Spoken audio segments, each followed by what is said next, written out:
దేవునికి స్తోత్రాలు కలుగును గాక. మీకు మరొకసారి దేవుని పేరిట వందనాలు తెలియజేస్తున్నాను. వాక్యాన్ని చదువుకుందాం. యోహాను స్వార్త 16వ అధ్యాయం 33వ వాక్యం. నా యందు మీకు సమాధానము కలుగునట్లు ఈ మాటలు మీతో చెప్పుచున్నాను.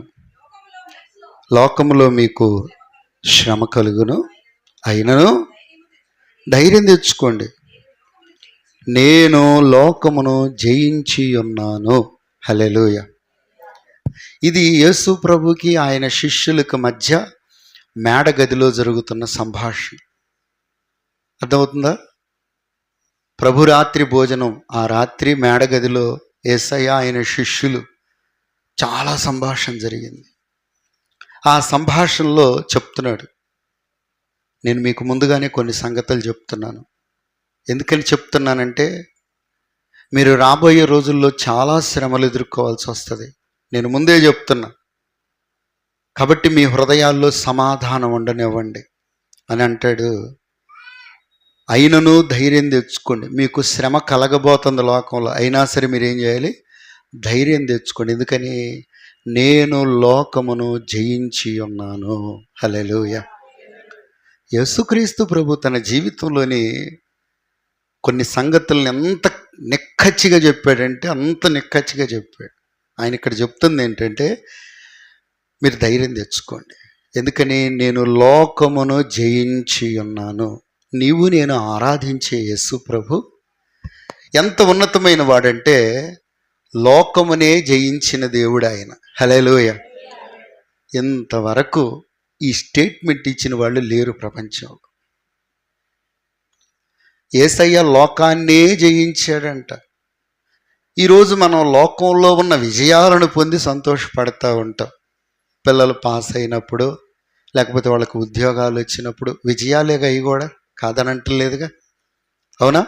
లేకపోతే ఒక ఇల్లు కొనుక్కున్నప్పుడు, లేదా పిల్లలకు పెళ్ళిళ్ళు చేసినప్పుడు, పొలాలు కొనుక్కున్నప్పుడు, లేకపోతే ఏదో వస్తు వాహనాలు ఏవో సంపాదించుకున్నప్పుడు మనం ఏమనుకుంటాం? అది విజయము అనుకుంటాం. మంచిదే, విజయమే, రైట్. అయితే ప్రియులారా, యేసు ప్రభు సంపాదించిన విజయము ఎలాంటిదంటే, అది ఆత్మ సంబంధమైనటువంటి విజయం. ఈయన అంటున్నారు, నేను లోకమును జయించాను. హల్లెలూయా. ఏంటి లోకం? చదువుదాం ఒకసారి. యోహాను రాసిన మొదటి పత్రిక 2వ అధ్యాయం 15 నుంచి. ఈ లోకమునైనను లోకములో ఉన్న వాటినైనను ప్రేమింపకుడి. ఎవడైనను లోకమును ప్రేమించిన ఎడల తండ్రి ప్రేమ వానిలో ఉన్నడు. లోకములో ఉన్నదంతయు అనగా శరీరాశయు, నేత్రాశయు, జీవపు డంభమును తండ్రి వలన పుట్టినవి కావు, అవి లోక సంబంధమైనవి. లోకమును దాని ఆశయు గతించిపోవును, గాని దేవుని చిత్తము జరిగించువాడు నిరంతరం నిలిచి ఉంటాడు. హల్లెలూయా. ఇలారా, లోకము అంటే ఏంటంటే, ఈ లోకంలో ఉన్నదంతా ఏంటని మనం గమనించినప్పుడు శరీరాశ, నేత్రాశ, జీవపడం, ఈ మూడిటితో నిండుంది లోకం. అర్థమైందా? శరీర సంబంధమైన ఆశలతోనూ, నేత్ర సంబంధమైన ఆశలతోనూ, జీవపు డంభం, గర్వ, అహంకారము, లేకపోతే హెచ్చించుకునే, దీన్ని జీవపు డంభం అంటారు. ఇట్లాంటి వాటన్నిటితోటి కూడా ఈ లోకం నిండిపోయింది. పైన ఏమన్నాడు? లోకము దాని ఆశలు గతించిపోయే రోజు ఒక రోజు ఉంది. ప్రియమైన దేవుని బిడ్డలారా, యేసు ప్రభు జయించింది ఇవి. హల్లెలూయా. హల్లెలూయా. యేసు ప్రభు జయించింది ఏంటంటే, శరీరాశలను జయించాడు, నేత్రపు ఆశలను జయించాడు, జీవపు డంబపు. ఒక్క మాటలో మనం తేల్చి చెప్పుకోవాలంటే, తన భక్తి జీవితానికి విరోధమైన ప్రతి దానిని ఆయన జయించాడండి. హల్లెలూయా. ఇది చివరికి తన ఆత్మీయ జీవితంలో ఆయన పరలోకం ఎక్కి వెళ్ళే నాటికి ఒక జయ జీవితాన్ని సంపాదించి పరలోకానికి వెళ్ళాడు. హల్లెలూయా. హల్లెలూయా. ఈరోజు భక్తి జీవితంలో మనం సాధించాల్సింది ఇదే. యేసుక్రీస్తుని నమ్ముకున్నాం, ప్రభువును వెంబడిస్తున్నాం, ప్రభు కోసం మనం బ్రతుకుతున్నాం, మంచిది. అయితే మనం ఈ ఆత్మీయ జీవితంలో సంపాదించి సాధించాల్సింది ఏంటంటే జయ జీవితం. ఎలాంటి జీవితం? జయ జీవితం. ఏంటి ఈ జయ జీవితం? యేసు ప్రభు సాధించాడు. శరీరాశలు జయించాడు, నేత్రపాశల జీవపుడంబాలు, ఈ ప్రపంచంలో ఎన్ని కోణాల్లో అయితే తన జీవితంలో శోధింపబడ్డాడు, వాటన్నిటిని జయించి జయించి జయించి ఒకటే స్టేట్మెంట్: నేను లోకాన్ని జయించాను, నాలో పాపమున్నదని మీలో ఎవడైనను నిరూపించగలుగుతాడా? యేసు ప్రభువుని తరచి తరచి చూసినా, అణువణువున పరిశీలించిన ఆయన ఎంత పాపము కనబడదు. కారణం ఏంటి? ఆయన జయించిన వాడై ఉన్నారు. హల్లెలూయా, హల్లెలూయా. ప్రియమైన దేవుని బిడ్డలారా, యేసయ్యను నమ్ముకున్న మనం కూడా యేసుక్రీస్తు ప్రభువు వలె జయ జీవితాన్ని సంపాదించుకోవాలి. అది ఊరకనే రాదు. లోకంలో ఎన్నెన్నో సంపాదించుకుంటున్నాం. ఉండటానికి, తినటానికి, కట్టుకోవటానికి, భవిష్యత్తు కొరకు, పిల్లల కొరకు మనం ఎన్నెన్నో సంపాదిస్తాం కూడా. కానీ నీవు నేను పరలోక రాజ్యం చేరాలంటే మాత్రము జయ జీవితాన్ని సంపాదించుకోవాలి. బ్రతుకుతున్నాం, అందరం ప్రభును ఆరాధిస్తున్నాం, మంచిది. కానీ ముఖ్యమైనది ఏంటంటే జయ జీవితాన్ని సంపాదించి క్రీస్తును వెంబడించి ఆరాధించాలి. హల్లెలూయా. ఏం జయించాలి? నేను ఒక్కొక్క విషయం చెప్తాను, శ్రద్ధగానండి. దేవుని బిడ్డలారా, యేసయ్యను నమ్ముకున్న మన జీవితాలలో మనల్ని క్రీస్తుకు దూరం చేసి తిరిగి పాపం లోకంలో కలపటానికి ఎన్నెన్నో ఉంటాయి, 1,00,000 ఉంటాయి. అర్థమవుతుందా? పెద్దోళ్ళు అన్నట్టు 1,00,000. అట్లా కొన్ని చెప్తానేనండి. మన జీవితంలో ఎదురయ్యే సమస్యలు ఎదురవుతాయి, శోధనలు ఎదురవుతాయి, ఇరుకులు, ఇబ్బందులు, ఆర్థికత్వం, కుటుంబాల్లో కలహాలు. అర్థమవుతుందా? ఎన్నెన్నో ఎదురవుతాయి, మన జీవితం మీద దాడి చేస్తాయి. ప్రభు చెప్పారు కదా, లోకంలో మీరు ఎన్నో శ్రమలు అనుభవించాల్సి వస్తుందని. అవునా? ఎన్ని ఎదురవుతాయి. అసలు నాకేమి లేదండి, అంత పీస్ఫుల్ అండి అన్నవాళ్ళు ఎవరన్నా ఉన్నారు ఈ ప్రపంచంలో? ఒక్క మనిషి లేడు. ప్రతి మనిషి జీవితంలో పెద్దవాళ్ళు అన్నట్టు ఎంత చెట్టుకి అంత గాలి అన్నట్టు, ఎంత మనిషికి తగ్గ సమస్యలు, శోధనలు, ఇరుకులు, ఇబ్బందులు, అనారోగ్యాలు, బలహీనతలు ఎన్నెన్నో మన జీవితాల మీద దాడి చేస్తూ ఉంటాయి నిత్యము. గుర్తుపెట్టుకోండి, మన జీవితం మీద నిత్యము ఎన్నో ఎన్నో ఎన్నో దాడి చేస్తుంటాయి. ఇదిగో నీ జీవితంలో ఎదురవుతున్న వాటన్నిటిలో నువ్వేం చేయాలి? యేసుక్రీస్తు కోసం నిలబడి వాటిని జయించుకుంటూ క్రీస్తుని వెంబడిస్తూ ముందుకు వెళ్ళాలి. ఈరోజు చాలామంది భక్తిని ప్రారంభించారు, కానీ ఇట్లాంటి విషయాల్లో చతికిలబడి ప్రభువుకు దూరం అయిపోయిన వాళ్ళు లేరంటారా? అనారోగ్యాల్లో దూరం అయిపోయిన వాళ్ళు లేరా? ఆర్థిక సమస్యల్లో కొట్టుకుపోయిన వాళ్ళు లేరా? కుటుంబ కలహాల్లో కొట్టుకుపోయిన వాళ్ళు లేరా? ఉన్నారా లేరా? మానవ జీవితంలో ఎదురయ్యేటువంటి సమస్యల్లో భక్తిని వదిలిపెట్టి, క్రీస్తుని వదిలిపెట్టి కొట్టుకుపోయిన వాళ్ళు బోల్డ్ మంది ఉన్నారు. అలాగే తమ జీవితంలో ఎదురైన వాటన్నిటినీ జయించుకుంటూ ముందుకొచ్చే క్రీస్తు గుంపు కూడా ఉన్నారు. ఆ గుంపులో నీవు నేను ఉండాలి. అదే జయ జీవితం అంటే. హల్లెలూయా. కాబట్టి ప్రియులారా, ఈ లోకంలో నీకు భౌతికంగా ఎదురయ్యేటువంటి వాటి విషయంలో ఎక్కడ నువ్వు వెనుదిరగబాకు. వాటిని జయించుకుంటూ జయించుకుంటూ ముందుకు వెళ్ళు. ఆగొద్దు. భక్తి జీవితంలో ఆగిపోవద్దు. ప్రభువుని ఎంత మాత్రం వదిలిపెట్టొద్దు. రెండవది, లోకంలో ఎంతో పాపం ఉంది. ఇప్పుడు నేను చెప్పిన భౌతిక సంబంధ సమస్యలు, శోధనలు, ఇరుకులు, ఇబ్బందులు, ఆర్థిక సమస్యలు, లేకపోతే కలహాలు, లేకపోతే ఇంకోటి, ఇవన్నీ భౌతికంగా. ఇక అంతరంగంలో ఎదురయ్యేది ఏంటంటే పాపము. శరీరాశలు, నేత్రాశలు, జీవడంబ, ఇవన్నీ పాపాలు. నిన్ను పాపంలో కోల్దోయటానికి యేసు ప్రభు అంతటా ఆయన్నే శోధించాడు. దుష్టుడు శోధించాడు లేదా? అపవాది ప్రతి శోధనను ముగించి వెళ్ళిపోయాడంట. ఆయన శోధింపబడి శ్రమ పొందాడు, కానీ పాపము లేనివాడుగా నిరూపింపబడ్డాడు యేసయ్య. హల్లెలూయా. ఇప్పుడు నీకు ఇష్టమైన ఎన్ని ఎదురవుతాయి. ఒకప్పుడు చేసినవి ఉన్నాయిగా, ఒకప్పుడు చేసాం లేదా? ఒకప్పుడు చేసాం లేదా? మనందరం చేసిన వాళ్ళే పాపం. అవన్నీ ఇప్పుడు మళ్ళీ ఎదురు చేస్తాడు దుష్టుడు. చూడు చూడు చూడు చూడు చూడు. ఇప్పుడు ఏం చేయాలి? వాటిని నకెళ్ళి చూడు. ఇప్పుడు వాటిని మనం ఏం చేయాలి? జయించుకో. ఒకప్పుడు నువ్వు మందు తాగావు, దాన్ని ఏం చేయాలి? ఇప్పుడు జయించుకుంటూ ముందుకు వెళ్ళాలి. దుష్టుడు ఏం చేస్తాడు? దాన్ని తీసుకొచ్చి నీ ముందు పెడతాడు. అన్ని పరిస్థితులు అనుకూలపరుస్తాడు. అనుకూలపరిచినప్పుడు ఏం చేయాలి? నువ్వు దాన్ని తొక్కుకుంటూ వెళ్ళిపోవాలంతే. అర్థమవుతుందా? నేత్రపాశలు ఒకప్పుడు విపరీతంగా సినిమాలో లేకపోతే ఏదో చూసేవాడివేమో. ఈరోజు అవి నీ ముందుకు వచ్చినా కానీ వాటిని తొక్కుకుంటా విడిచిపెట్టుకుంటా వెళ్ళిపోవాలి. జీవపు డంబాలు ఒకప్పుడు గర్వంగా నడుచుకున్నావేమో, అహంకారంగా నడుచుకున్నావేమో, అవి వదిలే. ఇప్పుడు తగ్గింపు జీవితంతో ముందుకెళ్ళు.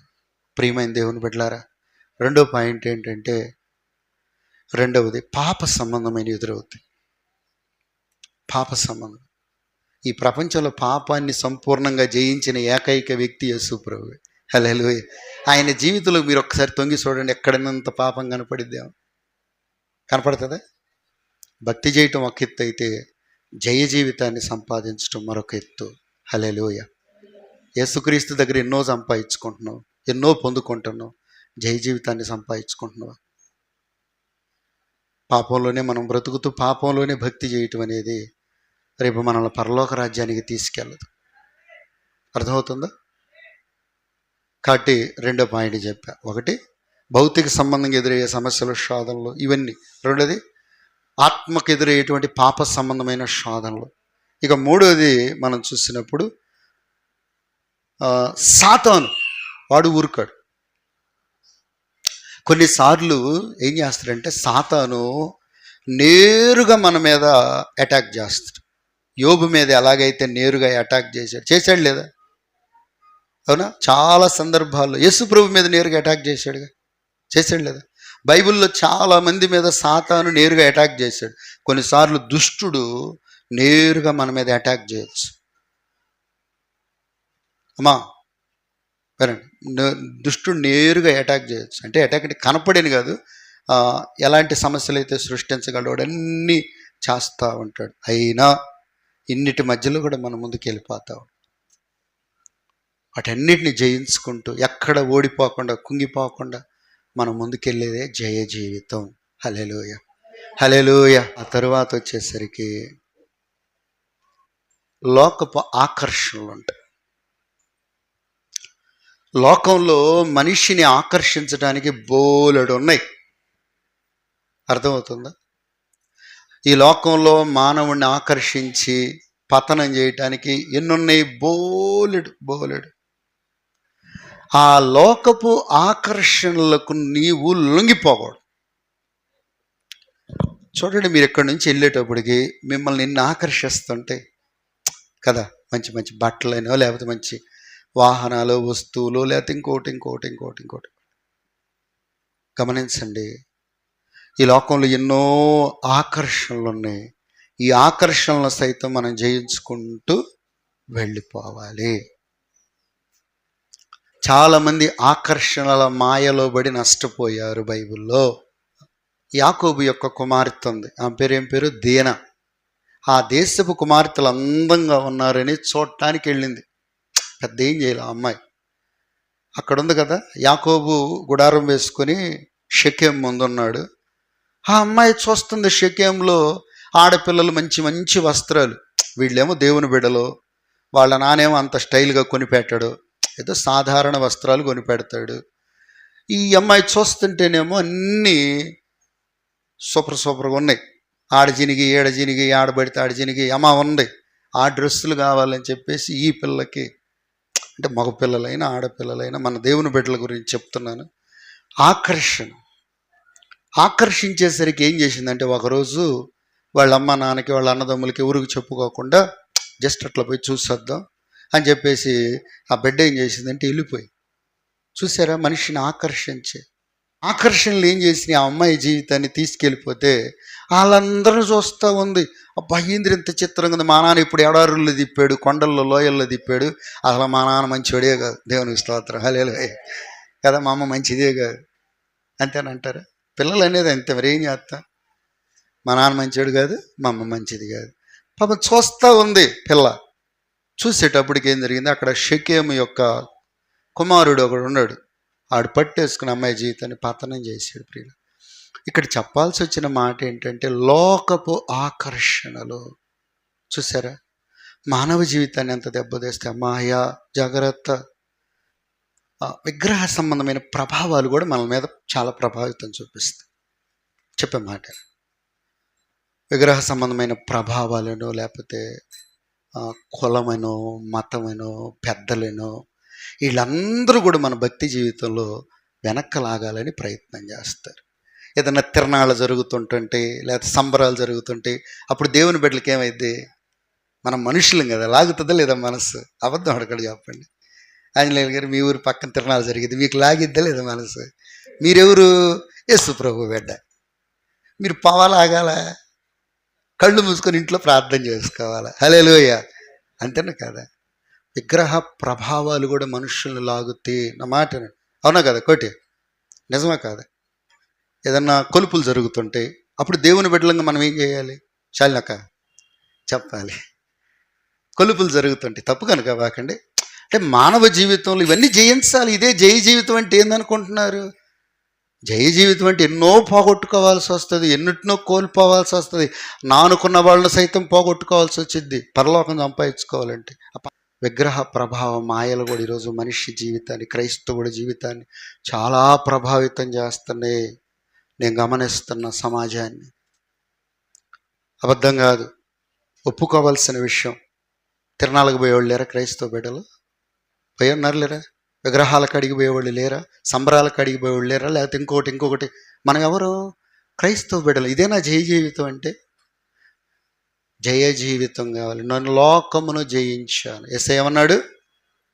మనమేమో లోకంలో కలిసిపోతాం, లోకంతో పాటు భక్తి చేస్తున్నాం, లోకంతో పాటు మనం వెళుతూ భక్తి చేస్తున్నాం. అమ్మా, లోకానికి వేరే కాదు మనం భక్తి చేస్తుంది. లోకంలో ఉన్నప్పటికీ మనం వేరు. కలువ పువ్వు బురదలోనే ఉంటుంది కానీ తనకు బురదను అంటనేది సుమ. అంటనేస్తుందా? సముద్రంలో చేప ఉంటుంది కానీ తనకు ఉప్పు అంటనేయదు సుమ. క్రైస్తవ జీవితం కూడా అలాంటిది. ఉంటాం కానీ అంటనీయకూడదు. హల్లెలూయా. ఉంటాం ఉంటాం ఉంటాం ఉంటాం కానీ అంటనీయకూడదు. అది భక్తి జీవితం అంటే. జయించాలి. విగ్రహ ప్రభావాలను జయించు, ఆ శోధనలను జయించు. చూడండి, క్రైస్తవ ఆత్మీయ భక్తి జీవితంలో ఎన్ని ఎదురవుతాయో నీకు. యేసు ప్రభు తన జీవితంలో 33.5 సంవత్సరాలు ఎదురైన ప్రతిదీ జయించుకుంటూ ముందుకు. ఈ మధ్య ఒక ఆమె చెప్పింది, అందరికి అడిగి చీరలు పెట్టుకొని మనం పెట్టకపోతే అట్ట ఏం బాగుంటుందండి అని ఒక 50 చీరలు కొన్నదంట ఒక ఆమె. హల్లెలూయా. అర్థమవుతుందా? నిన్ను బొమ్మన్నది ఎవరు, పెట్టించుకొని రమ్మన్నది ఎవరు, మళ్ళీ ఇంటికి మళ్ళీ పిలిచి అదంతా ఎవడు చేయమన్నాడు? ఎందుకు అంత? నేను తప్పు కనుక బాకండి. మరి బంధువులను పోగొట్టుకోమంటా, బాంధవ్యాలు పోగొట్టుకోమంటా అని మీరు అనొచ్చు. ఎదురయ్యే ప్రశ్న అదే కదా. అవసరమైతే క్రీస్తు కోసం పోగొట్టుకోవాల్సి వచ్చింది. క్రీస్తును సంపాదించుకున్నట్టుకు లోకమును పెంటతో సమానంగా ఎంచుకున్నాడు పౌలు గారు. అది కదా భక్తి అంటే. యేసుక్రీస్తును తన జీవితంలో సంపాదించుకోవటానికి సమస్తం నష్టంగాను పెంటగాను ఎంచుకున్నాడు భక్తుడు. మరి మనము బంధుత్వాలు బాంధవ్యాలు పోగొట్టుకోమని నేను చెప్పట్లేదు సుమ. విగ్రహ ప్రభావం మాయల్లో పడదు. మరొక రోజు తప్పేముంది? ఖాళీగా ఉన్నప్పుడు, ఎప్పుడు ఎండాకాలం ఖాళీలు ఉంటాయి, ఎప్పుడో ఒక రోజు పోయి పలకరించి రా, తప్పేముంది? దుష్టుడు మన భక్తి జీవితాన్ని కూలదోయటానికి వాడు చేయాల్సిన ప్రయత్నాలన్నీ చేస్తాడు. నా మాటేనండి సంఘమా. ఒక 5 విషయాలు చెప్పా మనం జయించాల్సినవి. సమస్యలు, శోధనలు, ఇరుకులు, ఇబ్బందులు, అనారోగ్యాలు, బలహీనతలు, ఆర్థికత అన్నీ జయించాలి. తర్వాత 2ది పాప సంబంధమైన వాటిని జయించాలి. 3ది సాతాను నేరుగా శోధించవచ్చు. 4ది ఆకర్షణలు ఉంటాయి లోకంలో, జయించాలి. 5వది విగ్రహ సంబంధమైన ప్రభావాలు కూడా ఈరోజు మనిషి మీద. నిజం చెప్తున్నాను, ఇదిగో వీటన్నిటినీ యేసు ప్రభువు జయించాడు కాబట్టే నేను లోకమును జయించాను. హల్లెలూయా. రైట్. ఇప్పుడు ఎలా జయించగలుగుతాం? పాస్టర్ గారు మీరు చెప్పేదంతా బాగానే ఉందండి, ఎలా జయించగలుగుతాం? కొన్ని చెప్తాను శ్రద్ధగా. ప్రకటన 12:11. గొర్రెపిల్ల రక్తమును బట్టి తామిచ్చిన సాక్ష్యమును బట్టి సాతాన్ను జయించిరి గాని తమ మరణం వరకు వాళ్ళు తమ ప్రాణాలను చూడండి, ఇదిగో మనకు ఎదురయ్యే వాటిని ఎలా జయించాలంటే ఇక్కడ ఉంది, గొర్రెపిల్ల రక్తం. ఏంటి? యేసు రక్తంలో ఏ వ్యక్తులైతే కడగబడిన జీవితాలు ఉంటాయో వాళ్ళు ప్రతి శోధనను జయించగలుగుతారు. హల్లెలూయా. రెండోది, తాము ఇచ్చిన సాక్ష్యం అంటే అక్కడ ఏమనుంది? వాక్యము. సాక్ష్యమును ఏమనుంది అక్కడ? దాని అర్థం వాక్యము. అమ్మా అయ్యా, నీవు యేసుక్రీస్తు రక్తంలో నిజంగా కడగబడిన వ్యక్తివైతే నువ్వు ఎలాంటిదైనా జయించగలుగుతావు. రెండోది, వాక్యముతో ఏ వ్యక్తులైతే తమ హృదయాన్ని జీవితాన్ని నింపుకొని బ్రతుకుతారో వాళ్ళు జయించగలుగుతారు. నింపుకుంటున్నావా? ఇక ఆ తర్వాత వచ్చేసరికి 1 యోహాను 5:4, దేవుని మూలంగా పుట్టిన వారు లోకమును జయించుదురు, లోకమును జయించిన విజయము మన విశ్వాసమే. హల్లెలూయా. 2 పాయింట్లు చెప్పా మొదటి వచనంలో. ఒకటి, గొర్రెపిల్ల రక్తంలో కడగబడాలి, యేసు రక్తంలో. రెండోది, దేవుని వాక్యంతో నీ హృదయం నింపబడాలి. అప్పుడు నువ్వు జయ జీవితాన్ని సాధించగలుగుతావు. ఇక్కడ ఏముందంటే దేవుని మూలంగా పుట్టినవాడు అంటే మారు మనసు రక్షణ అనుభవం ఉంటుందే, వాళ్ళు జయించగలుగుతారు. హల్లెలూయా. నీకు అసలు ఇంతవరకు బాప్తిస్మపు అనుభవం, మారు మనసు రక్షణ లేకుండా నువ్వు ఎలా జయిస్తావు? రక్షణ అనుభవం ఉండాలి. ఆ రక్షణ అనుభవాన్ని కాపాడుకోవాలి. ఇదే దేవుని మూలంగా పుట్టిన వాళ్ళు లోకాన్ని జయిస్తారు. తర్వాత ఏముంది? ప్రభువునందు నీకున్న విశ్వాసము. 4వ పాయింట్, ప్రభువునందున్న విశ్వాసము నీకు జయ జీవితాన్ని ఇస్తుంది. తర్వాత చూడండి, అపోస్తులు 1:8, అయినను పరిశుద్ధాత్మ మీ మీదకు వచ్చినప్పుడు మీరు శక్తి నొందెదరో. 5వ పాయింట్ ఏంటంటే పరిశుద్ధాత్మ నింపుదల. యేసయ్యను నమ్ముకున్న మనలో పరిశుద్ధాత్మ ద్వారా యేసయ్య నివసించాలి. గుర్తుపెట్టుకోండి, పరిశుద్ధాత్ముడు మనలో ఉన్నప్పుడు, అమ్మా నేను ఒక ముక్క చెప్పేస్తాను. ఏంటంటే పాపం జయించడం మన వల్ల కాదు. నిజం చెప్తాను, అబద్ధం కాదు. మానవ ప్రయత్నంగా పాపాన్ని జయించటం అసాధ్యమైన పని. ఒప్పుకున్నా ఒప్పుకోకపోయినా ఇది నిజం. మానవ శక్తి, మానవ ప్రయత్నాలతో పాపాన్ని జయించలేమో. మరి మానవుడు పాపాన్ని ఎలా జయించగలుగుతాడంటే దైవాత్మ శక్తి కావాలి మనలో. హల్లెలూయా. నువ్వు ఎప్పుడైతే దైవాత్మతో నింపబడతావో ఆ పరిశుద్ధాత్ముడు నీలో శక్తినిస్తాడు. ఒక చివరికి ఏముందో తెలుసా? మత్తయి సువార్త 26:41, మీరు శోధనలోనికి ప్రవేశింపకుండానట్లు మెలకువగలిగిన ప్రార్థన. హల్లెలూయా. ప్రార్థనా జీవితం చాలా ఉన్నాయి, లేక నేను చెప్పట్లేదు, కొన్ని మెయిన్గా చెప్తాను. ప్రార్థనా జీవితం. 3 ఎత్తులు అన్నం తినకుండా ఉన్న రోజులు ఉన్నాయా? అసలు అన్నం తినకుండా గడిచిపోయిన రోజులు ఒకటన్నా ఉన్నాయా మీకు? చెప్పండి. ప్రార్థన చేయకుండా గడిచిపోయిన రోజులు ఎన్నో. ఇదేనా మన ప్రార్థనా జీవితం? అమ్మా, ఏ వ్యక్తులైతే అనుదినము ఉదయం సాయంత్రం దేవుని పాదాలు పట్టుకొని తమ జీవితాల విషయమై ప్రార్థన చేసుకోగలుగుతారో వాళ్ళు జయ జీవితాన్ని సాధిస్తారు. హల్లెలూయా. ప్రార్థన లేకుండా నువ్వు, పెద్దవాళ్ళు ఒక మాట అంటారు, ప్రార్థన చేసే వ్యక్తులంట పాపం చేయలేరంట, పాపం చేసే వ్యక్తులు ప్రార్థన చేయలేరు. పాపం అంటే ఏం ప్రార్థన చేయబుద్ధి అయింది? ప్రార్థన చేస్తే ఏం పాపం చేయబుద్ధి అయింది? కాబట్టి ఇదిగో ఈ కోణాలు, ఈ విషయాలు మన జీవితంలో ఉన్నప్పుడు, ఇట్టి అనుభవాలు మనము కూడా యేసయ్యలోగా లోకాన్ని జయించి జయ జీవితాన్ని సంపాదించుకోగలుగుతాం. హల్లెలూయా. హల్లెలూయా. Right, last. జయ జీవితాన్ని సాధిస్తే మనకు కలిగేది ఏంటి? భూ సంబంధంగా ఆశీర్వదించబడతాం, పర సంబంధంగా ఆశీర్వదించబడతాం. భూ సంబంధంగా చెప్తాను వినండి. యోసేపు తన జీవితంలో ఎదురైన ప్రతి శోధనను జయించాడు. ఏ స్థాయికి తీసుకెళ్ళాడు దేవుడు? ఐగుప్తు ప్రధానమంత్రి అయ్యాడంటే ఊరకే అవ్వలా. తన బ్రతుకునందు ఎదురైన ప్రతిదాన్ని జయించుకుంటూ ఒక జయ జీవితాన్ని సాధించిన తర్వాత దేవుడు ఈ స్థితికి తీసుకెళ్ళాడు. హల్లెలూయా. నువ్వు జయ జీవితాన్ని సాధించి ఈ లోకంలో దేవుడు నేను హెచ్చైన స్థితిలో పెట్టకపోతే అప్పుడు దేవుని నమ్ముకొని కూడా జయ జీవితం లేకపోతే నేను ఎలా హెచ్చిస్తాడు? ఉందా జయ జీవితం? జయమే నాశ అది ఏ నీ కాంక్ష, నీకే నా స్తోత్రార్పణలు నా యేసయ్యా, నీ దివ్య ప్రేమలో నా జీవితం పరిమళించనే. హల్లెలూయా. దేవుని బిడ్డలారా, యోసేపు ఈ లోకంలో హెచ్చించబడ్డాడంటే ఊరకే హెచ్చించబడలా.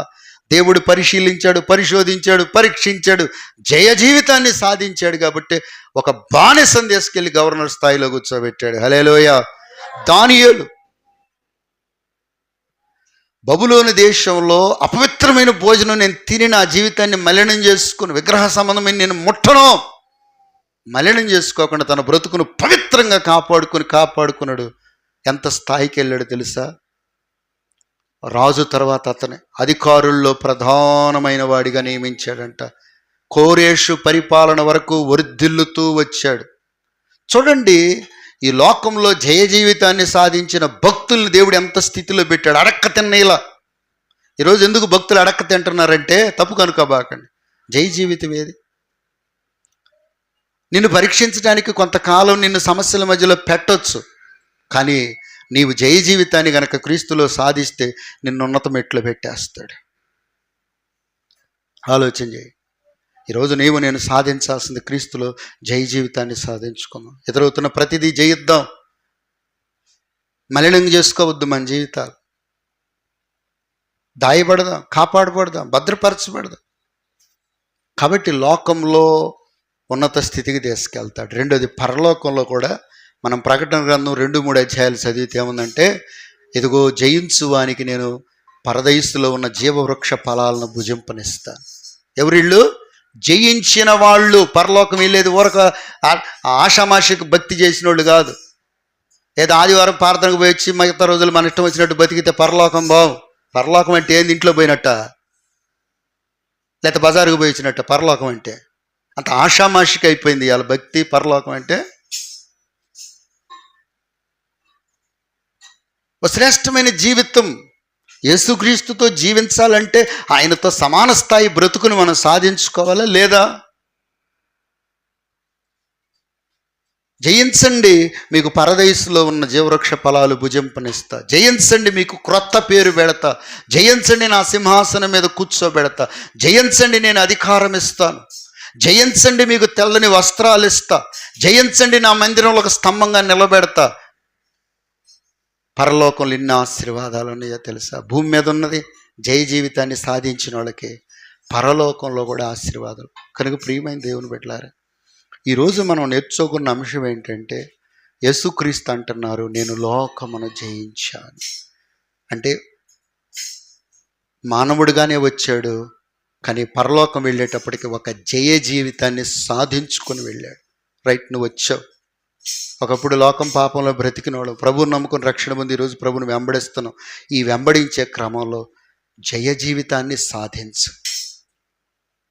నువ్వేం సాధించాలి? జయ జీవితాన్ని సాధించు.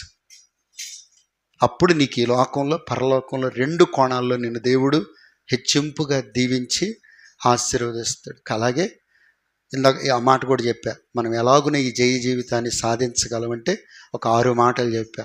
క్రీస్తు రక్తంలో కడగబడాలి, వాక్యంతో నింపబడాలి, తర్వాత రక్షణ అనుభవం, విశ్వాస జీవితం, తర్వాత పరిశుద్ధాత్మ నింపుదల, ప్రార్థనా జీవితం.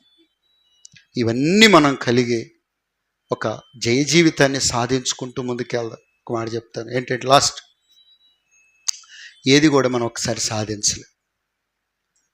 పద్యం ఒకటి ఉంది, సాధనమున పనులు సమకూరు ధరలోను. అంతేనా?